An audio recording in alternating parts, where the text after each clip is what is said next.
Un parfum prestige Aquarelle va être développé avec une rigueur encore plus importante que pour les autres parfums. On va aller chercher vraiment les plus belles matières premières, les plus belles qualités. Et puis on va aussi aller chercher encore plus de matières premières vraiment créatives et différentes pour avoir un parfum final vraiment haute couture qui va être plus facetté, plus complexe et encore plus qualitatif que l'ensemble des parfums de la gamme. Le challenge, quand on a commencé à créer ces nouveaux parfums prestige, c'était vraiment d'avoir cette idée, pas de différence olfactive par rapport à un parfum conventionnel. On voulait vraiment qu'on ait la créativité, la complexité, la tenue comme un parfum conventionnel parce qu'on avait cet a priori sur les parfums naturels et ou bio qu'ils étaient beaucoup moins tenaces, moins construits, moins jolis.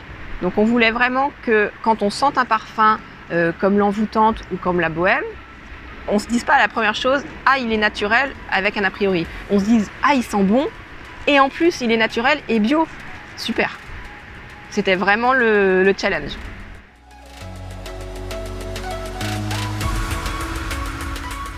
Rigueur, je suis aussi rigoureuse pour les deux types de projets parce que c'est dans ma nature, dans ma personnalité. Après, pour les parfums haute couture, déjà, il faut être concret. J'ai un budget qui est différent. Donc, je vais pouvoir utiliser des matières premières encore plus qualitatives, encore plus rares, ce qui va permettre, au niveau naturel, d'avoir un rendu olfactif encore plus joli.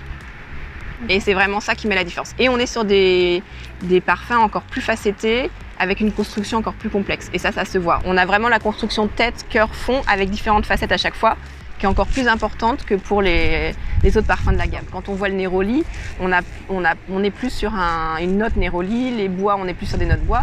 Là, sur la bohème ou sur l'envoûtante, on est quand même sur un parfum un peu plus mystérieux, un peu plus abstrait, qui fait encore plus voyager, on va dire.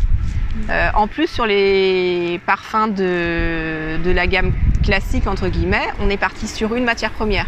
Alors après, on a essayé de trouver une créativité, de travailler autour, mais on a vraiment une matière première de base. Sur les parfums prestige, même si on met une matière première en avant, on n'a pas travaillé autour d'une seule matière première. On est vraiment travaillé sur un ensemble et sur une construction globale. Sur le voyage et sur le mystère.